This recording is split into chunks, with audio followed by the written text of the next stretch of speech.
ሰላም ወንድሜ፣ ሰላም እንዴት ነው? ሰላም አልክ? እግዚአብሔር ይመስገን። አልሐምዱሊላህ። ሙስሊም ነህ? አ ኦኬ። ስምህ ግን ስሜ ታሪኩ ትንሽ አወቀ ብዙ የክርስቲያን ሰዎች ስም እ? ወሎ ታውቃለህ? አዎ አዎ። በአባቴ በኩል ክርስቲያኖች ናቸውና ኦኬ በእናቴ ወገን ደግሞ ሙስሊሞች ናቸውና የእናቴ ቤተሰብ ጋር ነው ያደግኩትና ለዛ ነው። ኦኬ። ጾም እንዴት ነው? ጾም ጥሩ ነው እና አብ ወልድ መንፈስ ቅዱስ ሶስቱም አምላክ ናቸው ትላላችሁ እናንተ አይደል? አምላክ ናቸው ትላላችሁ። እሺ ግን ኢየሱስ ደግሞ አምላኬና አባቴ ደግሞ ብሏል ብዙ ቦታ ላይ አይደል? እሺ። አዎ ስለዚህ ሁለቱም አምላክ ከሆኑ አብም ወልድም አምላክ ከሆኑ እንዴት ኢየሱስ አብን አምላኬ ሊለው ቻለ? ይሄ ነው ጥያቄ። እሺ፣ ቆንጆ ጥያቄ ነው። ኢየሱስ አምላክ ነው? አዎ አምላክ ነው። አብ አምላክ ነው? አዎ አምላክ ነው። መንፈስ ቅዱስ አምላክ ነው? አዎ አምላክ ነው። ሶስት አምላክ ነው? አይደለም፣ አንድ አምላክ ነው። አንድ አምላክ ራሱን በሶስት አካል የገለጠ ስለሱ በኋላ እነግርሃለሁ።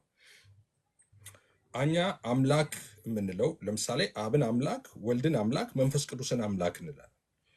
አምላክ አምላክ አምላክ ብላችሁ ግን አንድ አምላክ ትላላችሁ ክርስቲያኖች።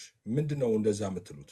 አንድ እንደዚህ አምላክ አምላክ አምላክ ብላችሁ አብን አምላክ፣ ወልድን አምላክ፣ መንፈስ ቅዱስን አምላክ ብላችሁ ስታበቁ አንድ አምላክ ነው፣ ሶስት አምላክ አናመልክም ትላላችሁ። ሶስት አምላክ ትራይቲዝም ነው፣ እኛ የምናመልከው አንዱን አምላክ ነው የምናመልከው ትላላችሁ። ምንድን ነው? አብን አምላክ ኦፍኮርስ አብ አምላክ ነው፣ ፉሊ ጋድ ነው። ወልድም ልክ እንደዛው አምላክ ነው። መንፈስ ቅዱስም አምላክ ነው። አምላክ አምላክ አምላክ። ካዲያ እንዴት ነው አንድ አምላክ የሚሆነው ካልከ፣ ይሄ ኔቸር የምንለው ባህሪ ማለት ነው፣ ወይም ደግሞ ኢሰንስ ማለት ነው፣ ወይም መለኮት ስንል ከሰማህ ማለት ነው። ያ ኢሰንስ አንድ ነው፣ መለኮት አንድ ነው። ያ አንዱ መለኮት በአብም በወልድም በመንፈስ ቅዱስም ያለው ያ አንዱ መለኮት ነው። ያን አንድ መለኮት ነው ኦኬ፣ በሶስቱ አካላት ውስጥ ህልው ሆኖ የሚኖረው። ከዛ የተነሳ ነው አብን አምላክ፣ ወልድን አምላክ፣ መንፈስ ቅዱስን አምላክ የምንለው። ሶስት አምላክ ለምን አይሆንም? ለምን አንድ አምላክ ይሆናል? ምሳሌ ልስጥ። በምድር ላይ ስንት አይነት ሰዎች ስንት ሰዎች አሉ? ስንት ሰዎች ብዛት ስንት ሰዎች አሉ ይመስላል? ወደ 8 ቢሊዮን ቢሊየንስ ሰዎች አሉ። ትክክል። ስንት ሰውነት አለ በምድር ላይ? ስንት ሰውነት አለ? የሰውነት ባህሪ ስንት ነው? አንድ ነው። አንድ ነው አይደለ? ስለዚህ አንድ የሰውነት ባህሪ አለ። ኦኬ። ከዛ በኋላ አንድ ሰዎች የሚወለዱ ሰዎች ሁሉ ያንን አንዱን የሰውነት ባህሪ ሼር ያደርጋሉ። ፉል ሼር ያደርጋሉ። እኔ ሼር አደርጋለሁ፣ አንተ ሼር ታደርጋለህ። እዚህ የሚመለከቱን ሁሉ ያንን አንዱን የሰውነት ኢሰንስ ሼር ያደርጋሉ። ከዛ የተነሳ አንተም ሰው ነህ፣ እኔም ሰው ነኝ፣ እንትናም ሰው ነው፣ አየለችም አበበችም ሰው ነች። ግን ሰውነት ስንት ነው? አንድ ነው። ሰውነት ስንት ነው? አንድ ነው። ያንን አንድ ኢሰንስ ሼር ስለምናደርግ ነው ሰዎች የምንባለው። አበበ አየለ ምናምን ብለህ ስታበቃ ሰው ሰው ሰው ሰው ትልና ሰውነት ግን አንድ ነው ትላለህ። ኦኬ። ልክ እንደዚህ አሁን ምሳሌ የሚሉት ነገር አለ። ምሳሌ ፐርፌክት አይደለም፣ ለተጠቀምኩበት ዓላማ ብቻ ከያዝከው ዓላማ እንትኑን ፐርፌክት ምሳሌ ነው እየሰጠ ያለው። ሶ አብን አምላክ፣ ወልድን አምላክ፣ መንፈስ ቅዱስ አምላክ ምንለው ያን አንዱን መለኮት ፉሊ ሼር ስለሚያደርጉ ነው። ወይም ያ አንዱ መለኮት በሶስቱ አካላት ውስጥ ህልው ሆኖ ስለሚኖሩ። ስለዚህ ሶስት አካላት እንላለን፣ ግን አንድ አምላክነት ነው ያለው። የአምላክነት ባህሪ ስንት ነው? አንድ ነው። የአምላክነት ኢሰንስ ስንት ነው? አንድ ነው። ያንን ኢሰንስ ሶስቱ አካላት ፉሊ ሼር ስለሚያደርጉት በዛ ምክንያት አምላክ አምላክ አምላክ እንላለን። አየለ፣ አበበ፣ ፋጡማ፣ መሐመድ፣ ከበደ እንደዛ ብለን ሰዎች ሰዎች ሰዎች እንላለን አይደለ? ግን ሰውነት አንድ ነው። ያን የሰውነት ኢሰንስ ነው ፉል ሼር የሚያደርጉት። ከዛ የተነሳ ነው ፐርሰኖቹን አበበ፣ አየለ፣ መሐመድ እያለን የምንጠራቸው ማለት ነው። ኦኬ። ሶ ከኢሰንሱ የተነሳ ከዛ ኢሰንስ የተነሳ አብ አምላክ፣ ወልድን አምላክ፣ መንፈስ ቅዱስን አምላክ እንላለን። ሶስት አማልክት ሊሆን የሚችል የነበረው ያ አንዱ ልብ ብለህ ስማኝ፣ ያ አንድ ኢሰንስ እያለ የምንጠራው የአብ የራሱ መለኮት ቢኖረው ወይም የራሱ የብቻው ኔቸር ቢኖረው፣ ወልድም የራሱ የብቻው ኔቸር፣ መንፈስ ቅዱስ የራሱ የብቻው ኔቸር ቢኖረው ትራይቲዝም ሶስት አማልክት ነው። ነገር ግን አንድ መለኮት ነው ያለው። ያ አንዱ መለኮት በሶስቱ አካላት ውስጥ ህልው ሆኖ ይኖራል። ከዛ የተነሳ አምላክ አምላክ የምንለው ማለት ነው። ሶስት አካል እንላለን፣ አንድ መለኮት እንላለን። ሶ አምላክ ምንለው ከዛ የተነሳ ነው። አምላክ ብለን አንድ አምላክ ምንለው ሶስት እናርግ ብንልም ሶስት ሊሆን አይችልም። ለምን? ኢሰንስ አንድ ነው። የአምላክነት ኢሰንስ አንድ ነው። ኔቸሩ አንድ ነው። 2 3 4 መሆን አይችልም። ሊከፈል አይችልም። መለኮት አይከፈልም። ሶ አንድ መለኮት ነው ያለው፣ የሚከፈል አይደለም መለኮቱ። ያ አንዱ መለኮት በሶስቱ አካላት ውስጥ ልክ ሆኖ ይኖራል። ሶ ከዛ የተነሳ ነው አምላክ ብለን አንድ አምላክ ምንለው አንድ መለኮት ስላለ ነው። ኦኬ። ስለዚህ አምላክ ነው ኢየሱስ። ኦፍ ኮርስ አምላክ ነው ኢየሱስ። ያው የስጉ ቃል ስም ነው። ድህረ ዓለም እንግዲህ ቅድመ ዓለም ማለት ነው። ቅድመ ዓለም ሰው አልነበረም እንደምታውቀው። ቅድመ ዓለም ሰው አይደለም፣ አምላክ ብቻ ነው ቅድመ ዓለም የነበረው። ቅድመ ዓለም ከአብና ከመንፈስ ቅዱስ ጋር ትክክል የሆነ ዘላለማዊ አምላክ ነው ያለ የነበረ የሚኖር። ድህረ ዓለም ግን የሰው ልጆችን ለማዳን ከድንግል ማርያም ስጋና ደም ተካፍሎ ተወለደ። የዛኔ ሰውነትን ገንዘቡ አደረገ። ፍጹም ሰው ፍጹም አምላክ ነው ኢየሱስ እንላለን። አምላክነቱን ትቶ አይደለም ሰው የሆነው፣ ቃል ስጋ ሆነ ነው የሚለው። ቃል ስጋ ሲሆን ቃልነቱን ትቶ አይደለም ስጋ የሆነው፣ ቃልነቱን እንደያዘ ነው ሰው የሆነው። ስለዚህ ኢየሱስ ስጉ ቃል ኢየሱስ ክርስቶስ ፍጹም ሰው ፍጹም አምላክ ነው ምንለው። ሶ አምላኬ ብለዋል። አዎ መጽሐፍ ቅዱስ ላይ በጣም በርካታ ክፍሎች ላይ የኢየሱስ ክርስቶስ አምላክና አባት የተባለ ተገልጠዋል። ወደ አምላኬ እያለ እሱም ተናግሯል። አምላክ አለው ወይ? አምላክ እንዴት አምላክ ይኖረዋል? አሁን ሚስ የምታደርጉት ታሪኩዬ ምን መሰለ፣ ትንሽ አሁን ስላሴን የማያምኑ ሰዎች ከትሪኒቴሪያን ውጭ ያሉ ሰዎች ሙስሊሞችም እናንተም ጭምር ማለቴ ነው፣ ምን ሚስ ታደርጋላችሁ መሰላችሁ? ብዙ ጊዜ የኢየሱስን ሰውነት ፈጽሞ ትረሱታላችሁ። ኢየሱስ ፍጹም ሰው ፍጹም አምላክ ነው። አሁን እኔ ኢየሱስ አንተ ኢየሱስ ምግብ በልቷል ብትለኝ አሜን ሃሌሉያ ነው የምልህ። ኢየሱስ ተኝቷል ስትለኝ የኔን ሃይማኖት ነው፣ ትክክል ሃይማኖቴ ነው። እንደዛ ነው እኮ ምናምነው የምናስተምረው። ፍጹም ሰው ፍጹም አምላክ። ኦኬ። ሶ በስጋው አምላክ ነበረው። አዎ በስጋው አብን ያመልክ ነበረ። ትክክል ሰው ነዋ። ሰውነቱ መርሳት የለብህም። አምላክም ነው ሰውም ነው። በአምላክነቱማ ይሰገድለት ነበር። በአምላክነቱ ይመለክ ነበር። በአምላክነቱ ሰው ሊያደርጋቸው ማይችሉ ነገሮች ያደርግ ነበር። አምላክ እንደመሆኑ ሰው እንደመሆኑ ደግሞ ይራብ ነበር፣ ይጠማ ነበረ። ኦፍኮርስ ተገደለ በሶስተኛው ቀን ከሙታን ተለይቶ ቢነሳም ማለት ነው ሰው እንደመሆኑ። ስለዚህ አምላክ ነበረው። አብ አምላኩ ነው። አዎ በሰውነቱ አብ አምላኩ ነው። በመለኮቱማ ከአብ ጋር ትክክል ከአብና ከመንፈስ ቅዱስ ጋር ትክክል የሆነ ተመላኪ ነው እንጂ አምላኪ አይደለም። በሰውነቱ ግን ያመልክ ነበር። ኦፍኮርስ ሰው ስለሆነ ሰው እኛ ኢየሱስ የመጣበትን ኢንቴንሽን ማወቅ አስፈላጊ ነው። እነዚህ ሁሉ የሚተነተኑት ከዛ ተነስተው ነው። ኢየሱስ ለምንድን ነው የመጣው ወደ ምድር? ለምን መጣ ኢየሱስ? አሁን እናንተ ጋር ብዙ ጊዜ አምላክ እንደዚህ አይነት ጥያቄ ታነሳላችሁ። አምላክ ከሆነ አምላክ ለምንድን ነው ሰው የሚሆነው? ሰውን ለማዳን ለምንድን ነው ሰው መሆን የሚያስፈልገው? አምላክ ከሆነ አምላክ ሆኖ ለምን ሰውን ይቅር አላለው? ኦኬ።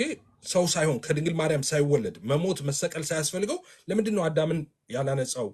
በቃ ይቅር ብያለሁ ብሎ ወደ ዘላለም ሕይወት። እንደዚህ አይነት ጥያቄዎች በርካታ ጊዜ ይነሳሉ። እንደዚህ ማለት ነው። ለምሳሌ እኔ የከፍተኛ ፍርድ ቤት ዳኛ ነኝ። በችሎት ተሰይሜያለሁ። የከፍተኛ ፍርድ ቤት ዳኛ ነኝ። የኔ ልጅ ለሞት የሚያበቃውን ወንጀል ሰራና መጣ። ለሞት የሚያበቃውን ወንጀል ሰርቶ መጣ የኔ ልጅ። እኔ ከፍተኛ ፍርድ ቤት ዳኛ ነኝ፣ ተቀምጫለሁ በችሎት። ልጄ ለሞት የሚያበቃውን ሞት የሚያስፈርድበትን ወንጀል ሰርቶ መጣ። እኔ በችሎት ተቀምጫለሁ። ምንድን ነው ማድረግ የሚገባኝ? ታሪክ ውስጥ ይመልስልኝ።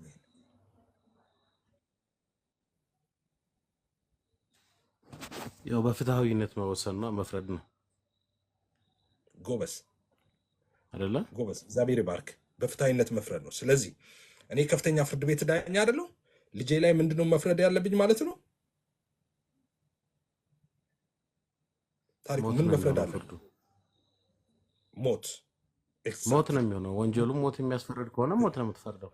ኤግዛክትሊ ሞት መፍረድ አለብኝ። ስለዚህ ልጄ ላይ ሞት ፈርድበታለሁ። አየህ፣ አሁን እግዚአብሔር በፍርዱ ትክክል ነው ይላል መጽሐፍ ቅዱስ። ትክክል ነው ማለት ምንም ፍራክሽን ኦፍ ሰከንድ የሚዛባ ነገር የለውም። እግዚአብሔር ሲፈርድ ትክክል ነው ፍርዱ። ስለዚህ አዳም ትእዛዝን ተላለፈ። ትእዛዝን በተላለፈ ጊዜ ሞት እንደሚመጣበት ነግሮታል፣ ተላለፈ። ስለዚህ ሞት ፈረደበት። ሞት ይገባው ነበር፣ ሞት ፈረደበት። ሞት ባይፈርድበት ኖሮ አዳምን እግዚአብሔር ሕጉን ኮምፕሮማይዝ አድርጓል። በፍርዱ ትክክል አይሆንም ነበር፣ ጻድቅ ፈራጅ አይሆንም ነበር። ግን እሱ ጻድቅ ፈራጅ ስለሆነ ትክክል ስለሆነ ሞት ፈረደበት አዳም ላይ ይገባው ስለነበር ማለት ነው። አይ አንዳንዶቹ ምን ይላሉ? አይ ይቅር ቢለው ምናምን የሚሉ ሰዎች ምን ማለት ነው? እንዳንተ አይደለም ታሪኩ የሚፈርዱት እነሱ። ለምን ህጉን ቺት አደረግም? ከፍተኛ ፍርድ ቤት ዳኛ ነህ አይደል? አዎ ልጅ ለሞተ ሲስተሙን ለምን ቺት አደረገ? ልጅን በነጻ አትለቅም? ኖ እግዚአብሔር እንደዛ የለም። እሱ ጃስት የሆነ አምላክ ነው። ሶ ፈረደበት፣ ሞት ፈረደበት። የሚገርምህ ደግሞ ፍቅር ስለሆነ ሞት ከፈረደበት በኋላ ምን እንደሆነ ታውቃለህ? በችሎቱ የተቀመጠው ቅድም እንዳልኩ ምሳሌ እኔ ልጄ ላይ ሞት ፈረድኩኝ። ከዛስ ልጄ ደግሞ እንዳይሞት በልጄ ፈንታ እኔ ሞታለሁ አልኩ። በልጄ ፈንታ እኔ ሞታለሁ። አንዳንድ ሰዎች ይሄኛውም ግር ይላቸዋል። እንዴ ለምን ሰው መሆን አስፈለገው የሚለው ጥያቄ እዚህ ጋር ነው የሚመጣው። ሰው መሆን ለምን አስፈለገው? እግዚአብሔር አዳምን ለማዳን ሰው መሆን ለምን አስፈለገው? የጽድቅን ጥያቄ ያጎደለው ማን ነው? አምላክ ነው? ሰው ነው? ሰው ነው የጽድቅን ጥያቄ ያጎደለው አይደለ? ስለዚህ አምላክ የጽድቅን ጥያቄ ሪኩዌስት አደረገ ከሰው ልጆች። ከዛስ ምድርን ተመለከተ፣ ሁሉ ኃጢአትን ሰርተዋል፣ የእግዚአብሔርም ክብር ጎሏቸዋል ይላል። ጤነኛ አልተገኘም ምድር ላይ። ስለዚህ የጽድቅን ጥያቄ የሚመልስ ሰው አልተገኘም ምድር ላይ። ስለዚህ አምላክ መመለስ ይችላል። አምላክ ሆኖ ያንን የጽድቅ ጥያቄ ያማ አየህ፣ አሁንም ቅድም ፍርዱ ትክክል አይሆንም። እንደዛ ከሆነ እግዚአብሔር የፕሪንሲፕል አምላክ ነው። ስለዚህ ሰው ነው ያጠፋው፣ ሰው ነው የጽድቅን ያጎደለው። የጽድቅን ጥያቄ ደግሞ መመለስ ያለበት ሰው ነው እንጂ አምላክ አይደለም። ስለዚህ የግድ ሰው መኖር አለበት፣ መገኘት አለበት። ሰው ተፈለገ አልተገኘም። ስለዚህ ለዘላለም በጥፋት በሞት በጨለማ ለመተው አልፈለገም ሰው። ስለዚህ እኔ ሰው ሆኜ አድነዋለሁ አለ። ሰው ሆኖ የጽድቅን ጥያቄ መለሰና ሰው ሆኖ የጽድቅን ጥያቄ መልሶ ሰውን አዳነው። ለእኛ አሁን እኛ ሪኩዌስት የተደረገው ነው። እኛ ማድረግ ያልቻለው እሱ ሰው ሆኖ ይቅርታና አቋረጥኩ። ግድ የለም ችግር እንዲሁ አሁን ይሄ ነገር የሞቱ ነገር ሳይኖር እግዚአብሔር ሁሉን ማድረግ የሚችል አምላክ ነው አይደለ? ይቅር ባይም ነው። ስለዚህ ከዚህ በኋላ ይቅር ብያችኋለሁ ቢልስ ምንድን ነው ችግሩ? እንደዛ ብሎ የሰው ልጅ ይቅር ሊሉ አይችልም ነበር? እሱን ነው ለምሳሌ ነቢያቶችን እየላከ ለምሳሌ የተለያየ የእግዚአብሔር ወይም በእኛ አላህ ነው የምንለው ነቢያቶች ነበሩ ለብዙ ዘመናቶች። ስለዚህ ነቢያቱን ልኮ ከዚህ በኋላ ያለው ኃጢአታችሁ ያለፈው ኃጢአታችሁ ተሰርዟል፣ ከዚህ በኋላ በኃጢአት አትመላለሱ ወይም በኃጢአት አትኖሩ፣ በህግ በዚህ መንገድ ኑሩ ብሎ ለምን ይቅር ማለት አልቻለም እግዚአብሔር? ለምን ይሄ ሁሉ ሞት አስፈለገ? መሰቀል ምናምን ለምን አስፈለገ? እንዲሁ ለምን ይቅርታ አላለም? ለምን ብዙ ጊዜ ጴንጤዎችን ቲክቶክም ላይ ሳይ እግዚአብሔር እንዲሁ ዓለሙን ወዷልና ምናምን የሚል ነገር አለና እንዲሁ ከወደደ ሞት ሳያስፈልግ የኢየሱስ መሰቀል ሳያስፈልግ እንዲሁ ምሬያችኋለሁኝ፣ ይቅር ብያችኋለሁኝ፣ ከዚህ በኋላ ኃጢአት አትስሩ ማለት አይቻልም ነበረ? ጥሩ ጥያቄ ነው። መልሼ ይልህ ነበር፣ ግን አሁን እሱን እደግመዋለሁ። አሁን በጣም በትኩረት ስማኝ። መልሼ ይልህ ነበር። እንደዛ ቢያደርግ እግዚአብሔር ፍርዱ ትክክል አይሆንም ነበር። በቃ እግዚአብሔር ከዛ በኋላ እግዚአብሔር አይሆንም ነበር እንደሱ ቢያደርግ ኖሮ።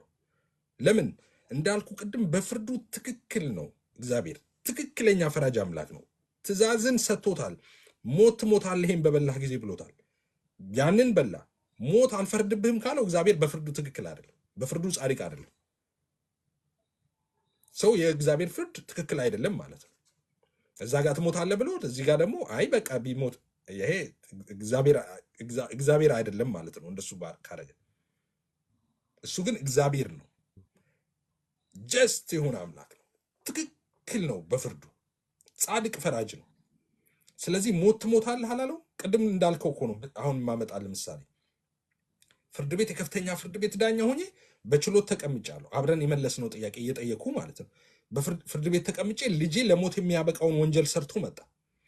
ከዛስ ልጄን በነፃ ማሰናብተው ከሆነ እኔ ሌባ ዳኛ ነኝ። አየህ፣ አጭበርባሪ ነኝ። ህጉን አየህ ምን አድርጌዋለሁ ማለት ነው። ህጉን ቺት አድርጌ ነው። ኦኬ፣ ኮምፕሮማይዝ አድርጌ ልጄን በነፃ ሰደድኩት። ሌባ ዳኛ ነኝ እንደሱ ካደረኩ። ስለዚህ አሁን ለራሱ ላወጣው ህግ ታማኝ ነው የምትለኝ? የስ የስ። እሺ ፍዬ ቴንኪው። የኔ ጥያቄ ያሁኑ ስለ ልሳን ነው። ያው ልሳን ጸጋ ስጦታ እንደሆነ አውቃለሁ። ልሳን የሚናገሩ አሉ። ልሳን ደግሞ የሚተረጉሙም አሉ በጸጋ ስጦታ እና ስለ ልሳን አብዛኛውን የልሳንን ማየው ፕሮቴስታንት ጋር ነው። የልሳን መጀመሪያ ስለ ልሳን ምን እንደሆነ ነገርን ከዛ ልሳን ስጦታ የሚሰጣቸውስ እነማን ነው እንዴት ነው የሚለውን ደግሞ አብራራለን። እሺ ጆሲ አመሰግናለሁ። እንግዲህ ልሳን በተመለከተ በጣም በጣም በጣም በጣም እንግዲህ የወንጌል አማኞች ከሚዋሽቡን በጣም መሰረታዊ ነገሮች መካከል ምናልባት ዋነኛ ሊባል የሚችል ነው እና ማናምነውን ያምናሉ፣ ምናምነውን ደግሞ አያምኑም ተብሎ ነው የሚቀር። በጣም በጣም የተጨማለቀ ነገር ነው ያለው ልሳንን በተመለከተ ማለት ነው ያለው። ትክክል አይደለም ስለኛ ከውጭ የሚባለው ነገር ልሳንን በተመለከተ። እሺ ስለ ልሳን ምንድን ነው መጽሐፍ ቅዱስ የሚለው? መጀመሪያ ከጌታ ኢየሱስ እንጀምር። ማርቆስ 16 እንግዲህ 17 ላይ ታውቃለህ፣ ያመነ የተጠመቀ ከሚለው ቀጥሎ 16 ቀጥሎ የሚመጣው ቁጥሮች ያለው ምንድነው? ያመኑትን እነዚህ ምልክቶች ይከተሏቸዋል ከሚለው ውስጥ አንዱ በአዲስ ቋንቋ ይናገራሉ የሚል ነው። ኦኬ በአዲስ ቋንቋ ይናገራሉ፣ እሱን እንዳለ እንያዘው። እንግዲህ ልሳን በተለያዩ መጽሐፍ ቅዱስ ክፍሎች ላይ ያሉ ሐዋርያት ሥራ 2 ላይ አለ፣ እንደገና አንደኛ ቆሮንጦስ ምዕራፍ 12 አለ፣ ምዕራፍ 14 ላይ አለ። ስለ ልሳን በርካታ ሀሳቦች ተነስተዋል። ስለ ልሳን አሁን ማንለውን ይላሉ ያምናሉ ተብሎ የሚነገረውን ነገር ልንገር። ለምሳሌ መሰውኝ ፕሮቴስታንቶችን በደንብ ሰው ብዙ ሰዎች ይጨነቃሉ። ምን አይነት ጭንቀት የሚጨነቁት ከተባለ ልሳን መናገር አለመቻላቸው። ኦኬ ልሳን መናገር ይሄ ትምህርት አለ እንዳልኳችሁ በደንብ ተራ ቁጥር 1 እና 2 ብላችሁ ያዙ። ተራ ቁጥር 1 ላይ ልሳን መናገር የመዳን ምልክት ነው የሚል ማይንድ ሴት አለ። እንደዚህ አይነት ትምህርት አለ። ሁለተኛ ልሳን መናገር መንፈስ ቅዱስን ለመቀበል ምልክት ነው ተብሎ ይታሰባል። ስለዚህ ልሳን የማይናገሩ ሰዎች በእነሱ ኮቴሽን ልሳን የማይናገሩ ሰዎች ምን ይሆናሉ ማለት መጨነቅ ይጀምራሉ። ምን ብሎ መጨነቅ ይጀምራሉ? እንዲህ ልሳን ያልተናገርኩት እኔ ስላልዳንኩ ይሆን የሚል ጭንቀት ውስጥ ይገባሉ። ኦኬ ስላልዳንኩ ነው ወይ ልሳን ያልተናገርኩት ይሉና ምን አይነት ልምምዶች ይጀምራሉ? እንደምታውቁት ይሄ አፍን አላር የሆኑ ቃላቶችን ብቻ ጂበሪሽ የሆኑ ነገሮችን ቃላትን ምናምን እየተባለ የሆኑ ቃላቶችን ብቻ እያገጣጠሙ መናገር ነገር እንመለከታለን። ለምን ልሳን አለመናገራቸው ሌሎቹ እንደሚናገሩት ያስጨንቃቸዋል። ምን አልዳንኩም እንደሚል ጥያቄ እንዲያነሱ ያደርጋቸዋል። ሁለተኛ የመንፈስ ቅዱስን ለመቀበል ምልክት ነው ብሎ ያስባሉ። በኢየሱስ ክርስቶስ አምነው የዳኑ ሰዎች ሁሉ የግድ ልሳን መናገር አለባቸው፣ ልሳን ያልተናገረ አልዳነም ብለው ይናገራሉ የወንጌል አማኞች ይባላል። ውሸት ነው። አንድም ሰው እንደዛ ብሎ የሚያስተምር የለም፣ እንደዛ ብሎ የሚያምንም የለም። ግን የግድ ሰዎቹ ያንን ነገር እንዲጠየፉ፣ ጥያቄ እንዲያመጡ፣ እንዲሸሹ እንደዛ ነው የሚቀርበው። እኛ በክርስቶስ ኢየሱስ ያመነ በሙሉ ልሳን ይናገራል ብለን አናውቅም። ልሳን የጸጋ ስጦታ ነው። የጸጋ ስጦታ ነው ማለት ሁሉም ሰው ለእያንዳንዱ እያካፈለ ያደርጋል ነው የሚለው። አንዱ ያለው አንዱ የለውም። እንደውም ለምን አናየው? አንደኛ ቆሮንጦስ ምዕራፍ 12 እና አንደኛ ቆሮንጦስ ምዕራፍ 14 በተለይ በሰፊው ይናገራል። በጣም በፍጥነት ይህንን ለመናገር ልሞክር። የጸጋ ስጦታ እንደሆነ አንደኛ ቆሮንጦስ ምዕራፍ 12 ላይ ያለውን ሄደን እንስቲ። አንደኛ ቆሮንጦስ ምዕራፍ 12 ከቁጥር ከ6 ባነበው ጥሩ ነው፣ ሙሉ ሀሳቡን ስለሚያገኝ ማለት ነው። እንደዚህ ይላል፣ አሰራር ልዩ ልዩ ነው፣ ሁሉም በሁሉ የሚያደርግ እግዚአብሔር አንድ ነው። ነገር ግን መንፈስ ቅዱስ መግለጥ ለእያንዳንዱ ጥቅም ይሰጠዋል። ለአንዱ ጥበብ መናገር በመንፈስ ይሰጠዋል፣ ለአንዱም በዚያው መንፈስ እውቀት መናገር ይሰጠዋል፣ ለአንዱም በዚያው መንፈስ እምነት፣ ለአንዱም በዚያው መንፈስ የመፈወስ ስጦታ፣ ለአንዱም ታምራት ማድረግ፣ ለአንዱ ትንቢት መናገር፣ ለአንዱም መናፍስት መለየት፣ ለአንዱም በልዩ አይነት ልሳን መናገር፣ ለአንዱም በልሳኖች የተነገረው መተርጎም ይሰጠዋል። ይህን ሁሉ ያ አንዱ መንፈስ እንደሚፈቅድ ለእያንዳንዱ ለብቻው እያካፈለ ያደርጋል። ያ መንፈስ ቅዱስ እያንዳንዱ ለብቻ ለአንዱ እየተባለ ነው የሚያወራው። ቆይ እመጣለሁ። እዚሁ ክፍል ላይ ሳልሄድ ሁሉ ናቸውን ሁሉ አይደሉም እያለ ይቀጥላል። ይሄ እዚህ ቁጥር ላይ ያለውን ወደ ታች ወርጄ ላንብበው። እዚህ ቁጥር ሌላ ቁጥር ሳንሄድ ማለት ነው ወደ መጨረሻው ቁጥር አካባቢ እንደዚህ ይላል።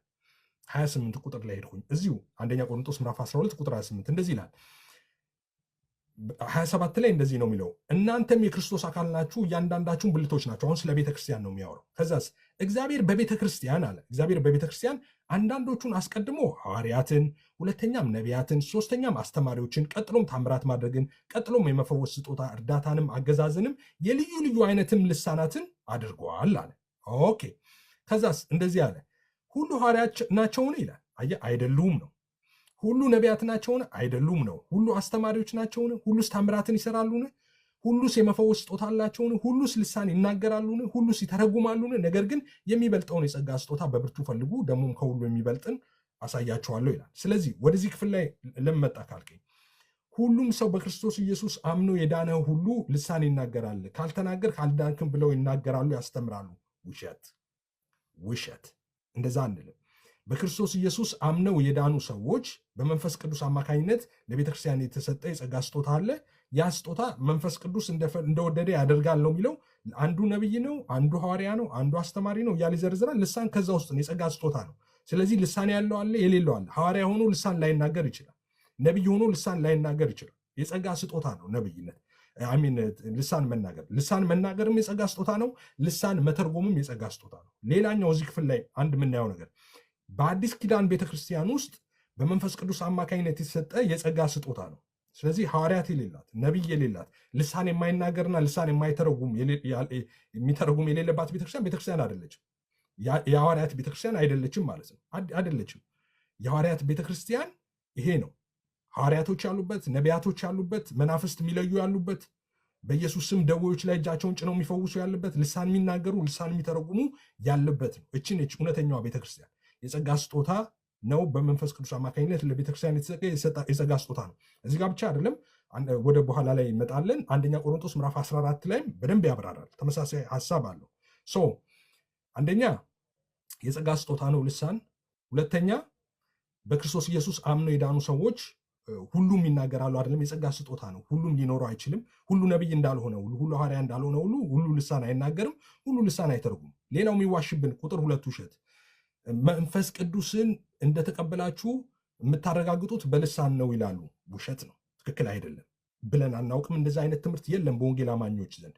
መንፈስ ቅዱስን የመሞላት አንዱ ምልክት ነው እንጂ ብቸኛው ምልክት አይደለም። አንዱ ምልክት ነው የመንፈስ ቅዱስ የመሞላት። በጣም በርካታ ምልክቶች አሉ። ልሳን አንደኛው ምልክት እንጂ ብቸኛው ምልክት አይደለም።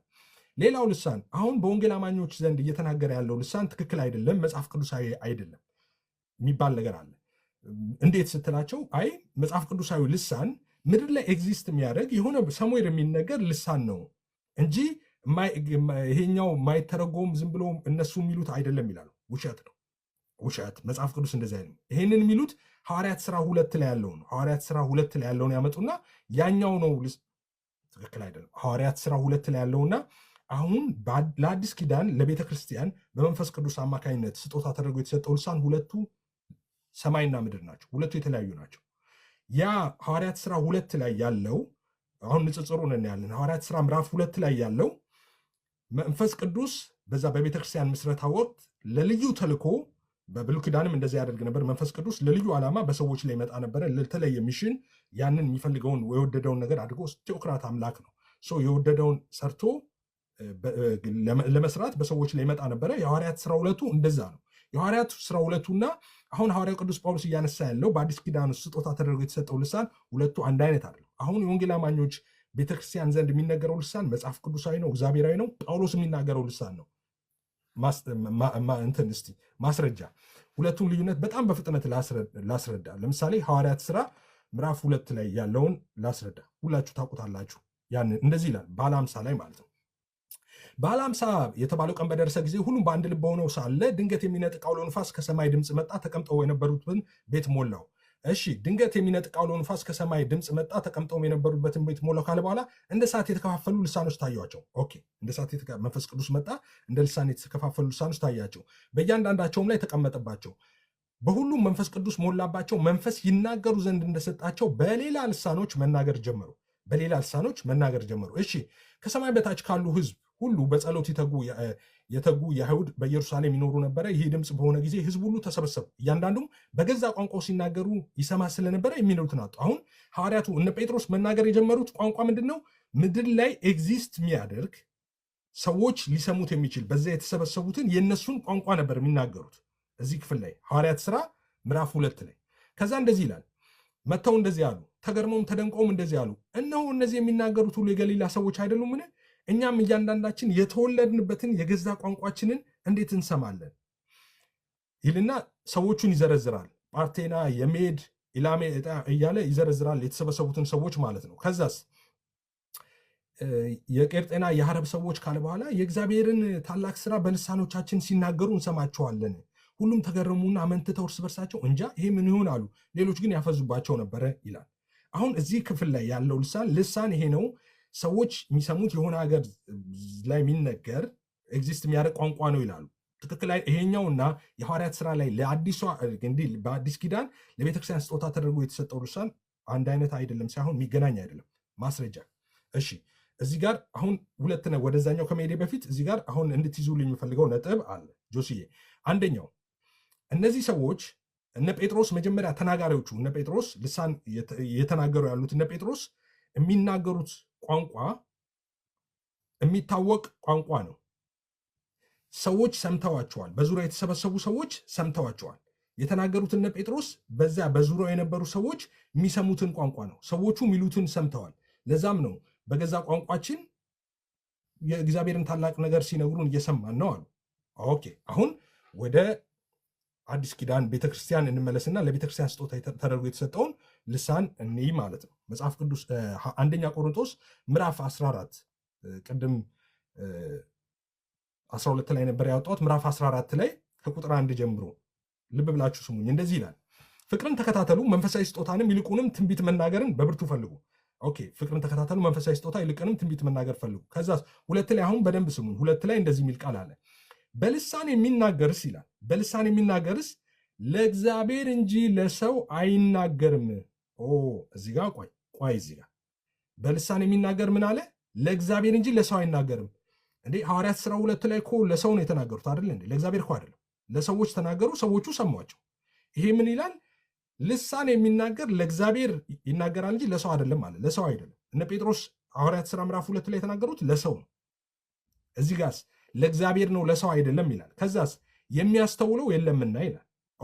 የሚያስተውለው የለም። ሆዶን ሰከን የሚያስተውለው የለም። ይህን ልሳን እዛስ የሚያስተውለው አልነበረም እንዴ? ነበረ እኮ እንዴ። በገዛ ቋንቋችን የእግዚአብሔርን ታላቅ ነገር ሊነግሩናል አይደል እንዴ ያሉት። ሰምተው አስተውለዋል እኮ። ይሄንንስ ይሄኛውን ልሳን የሚያስተውለው የለም ማለት እሺ። በመንፈስ ግን ምስጢርን ይናገራል።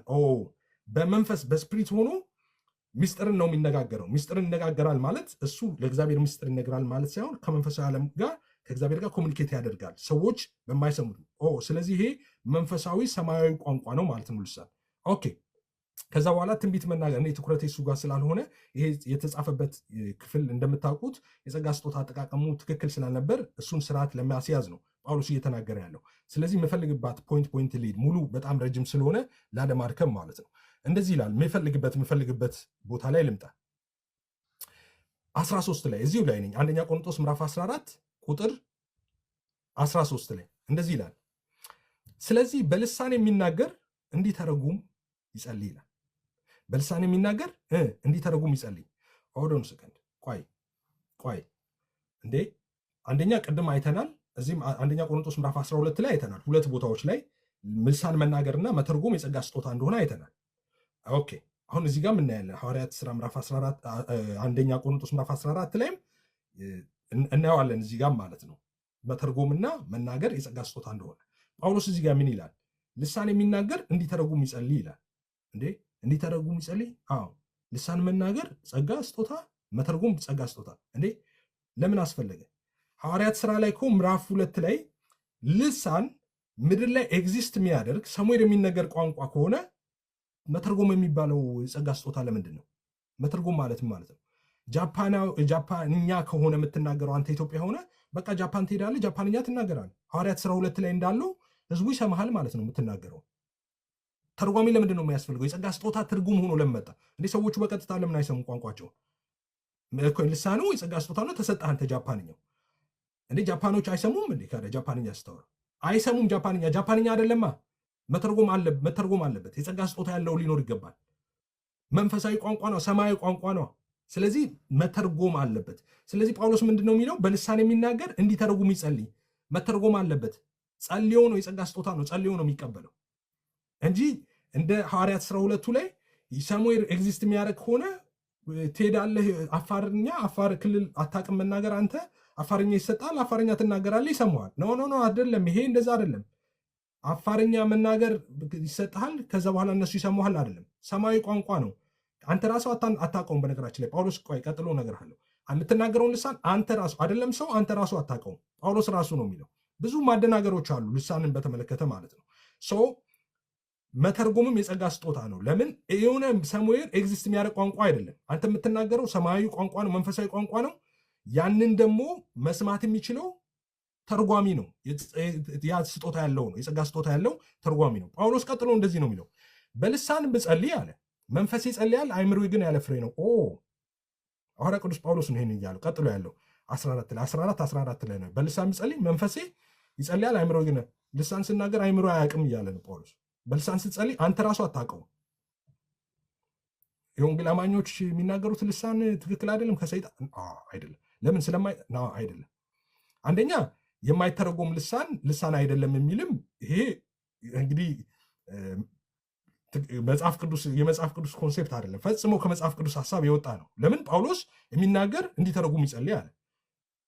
እንደገና መናገር ችለህ አለመተርጎም አለመቻል መጽሐፍ ቅዱሳዊ ነው። ለምን ሁሉንም አይሰጥህም ይላል። ሁሉም መናገር አይችልም፣ ሁሉ መተርጎም አይችልም ብሏል። የጸጋ ስጦታ ነው መናገርም መተርጎምም። ስለዚህ ልትናገር ብቻ ትችላለህ አንተ፣ መተርጎም ላይኖር ላትችል ትችላለህ። ግን እንድተረጉም ጸልይ ይላል እግዚአብሔር፣ ምናልባት ስጦታውን ከሰጠ። አንተ ደግሞ ካልሰጠ የተሰጣቸው ሰዎች እንዲተረጉሙ ይሁን ነው። ከዛ ጳውሎስ ቀጥሎ ያለው በልሳን ብጸልይ መንፈሴ ይልና ይጸልያል፣ አእምሮዬ ግን ያለ ፍሬ ነው። ያ ማለት ምጸልየውን አላስተውለውም ነው። ከዛስ በኋላ ቀጥሎ ምንድን ነው የሚለው? እንግዲህ ምንድን ነው? በመንፈስ እጸልያለሁ፣ በአእምሮም ደግሞ እጸልያለሁ። በመንፈስ ዘምራለሁ፣ በአእምሮም ደግሞ እዘምራለሁ። ያ ማለት አእምሮ እያስተዋለም ዘምራለሁ፣ እጸልያለሁ። አእምሮ ሳያስተውልም በልሳን ደግሞ በመንፈሳዊ ቋንቋ ደግሞ ኮሚኒኬት አደርጋለሁ ከአምላኬ ጋር ነው። ሌላ አይደለም እያለ ነው። ቆይ ልቀጥል። በጣም ፒክ እያደረኩ ነው፣ ሙሉን እንዳላሰለቻችሁ ማለት ነው።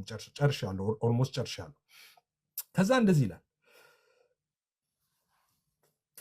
እንግዲያማ ካልሆነ ይላል ቀጥሎ፣ አንተ በመንፈስ ብትባርክ ባልተማሩ ስፍራ የተቀመጠው የምትለውን ካወቀ እንዴት አድርጎ ለምስጋና አሜን ይላል። በልሳን ብትጸልይ፣ አሁን እኔ በልሳን ብጸልይ አንተ ልትሰማኝ አትችልም፣ ልታውቅ አትችልም። ስለዚህ አሜን ብለህ ልትተባበር አትችልም። ከዛ ጳውሎስ ምንድን ነው የሚለው? እንደዚህ ያለ አንተማ መልካም፣ አየህ፣ አልተቃወምም። አንተ መልካም ታመሰግናለህ፣ ሌላው ግን አይታነጽበትም። አየህ፣ አሁን እኔ እዚህ ጋር በልሳን ብናገር ኤፍሬም አንተ ጥሩ ነው፣ መልካም ነው፣ ታንጻለህ ራስህን። ነገር ግን ስላልተተረጎመ እነ ጆኒ አይታነጹበትም። አንተ ጥሩ ነው የምታደርገው፣ ግን እነሱን አይጠቅምም ነው በእነሱ ፊት ስታደርገው ማይተረጎም ከሆነ። ከዛ ሲቀጥልና እንደዚህ ይላል፣ በጣም ደስ የሚል ቃል፣ ከሁላችሁ ይልቅ በልሳኖች እናገራለሁና እግዚአብሔርን አመሰግናለሁ ይላል። ለዛ እኮ ነው እኛ ትክክለኛ የሐዋርያቱ ቤተክርስቲያን ላይ የተተከልነው እኛ ነን የምንለው። ለዛ ነው አባታችን ጳውሎስ ልሳን ይናገራል፣ እኛም እንናገራለን። ከሁላችሁ ይልቅ እናገራለሁ አለ ሐዋርያው ቅዱስ ጳውሎስ። የትኛውን ልሳን የሚናገረው? ሰሙኤል ኤግዚስት የሚያደርግ ቋንቋ አይደለም። በአይምሮዬ ይሄኛው አይምሮዬ ያለ ፍሬ ነው በልሳን ስጸልይ ያለው ጳውሎስ ማለት ነው። የኛ አይነት ልሳን ነው የሚናገረው። ከሁላችሁ ይልቅ ልሳኖች እናገራለሁ ይላል። ከዛስ በኋላ እንደዚህ ይላል፣ ይህን ብቻ ብዬ ጨርሳለሁ። ነገር ግን ሌሎቹን አስተምር ዘንድ በማህበር እርፍ ቃላት በልሳን ከመናገር ይልቅ 5 ቃላት በአይምሮ ልናገር እወዳለሁ። ኦፍኮርስ አሁን በልሳን እኔ 3 ሰዓት ከማወራ ይልቅ ሰዎች እንዲሰሙኝና እንዲረዱኝ ለሰዎች ስል በአይምሮ ሆኜ በጣም ጥቂት ደቂቃ 1 ደቂቃ 2 ደቂቃ ብናገር በጣም ጠቃሚ ነው፣ ሰዎችን ይጠቅማል። ለምን ማይተረጎም ከሆነ ክፍሉ አጠቃላይ የሚናገረው ማይተረጎም ልሳን ከሆነ በማህበር መካከል አትናገር፣ ለአንተና ለእግዚአብሔር ብቻ ተነጋገር። ለምን ጉባኤው አይታነጽም። እንደውም ሰዎች ይመጡና እብድ ነው ይለው፣ ያልተማሩ ሰዎች ይለው። ያልተማሩ የሚለው አካዳሚክ አይደለም። አሁንም እኛ በነገራችን ላይ እንደዛ ነው። እብዶች የሚሉን ያልተማሩ ሰዎች ናቸው። ያልተማሩ ማለት አካዳሚ ምናምን ያልሄዱ ትምህርት ቤት ማለት አይደለም። መንፈሳዊ ዓለምን ያልተረዱ ሰዎች ማለት ነው። እነሱ እብድ ናቸው። ምንድን ነው የሚሉት ቋንቋ ይላሉ። ጳውሎስም እሱን ነው የሚጠነቀው። አያችሁ፣ ያላመኑ ሰዎች ያልተማሩ ሰዎች ቢገቡ እብድ ነው የሚሏችሁ። ስለዚህ ማይተረጉም ከሆነ ዝም በሉ። ለምን? ከእነሱ አንጻር አየህ፣ ትክክል ነው። እናንተ በመልካም ነው የምታመሰግኑት፣ ግን የማይገባው ሰው አለ። በሚገባው ቋንቋ ግን ብትናገሩ፣ ትንቢት ብትናገሩ ለምሳሌ በሁሉ ይገሰጻል፣ ይመከራል፣ እግዚአብሔርን ያመሰግናል። ነገር ግን አሁን በምትናገሩ ሳይተረጎም እብዶች ናቸው የሚለው አያስተውልም ይላል። አሁንም እንደዛ ነው የምንባለው። ዝም ብለው ነው የሚጮህ እንዲህ እያሉ በቃሉም እያሾፉ እብዶች ናቸው ይላሉ።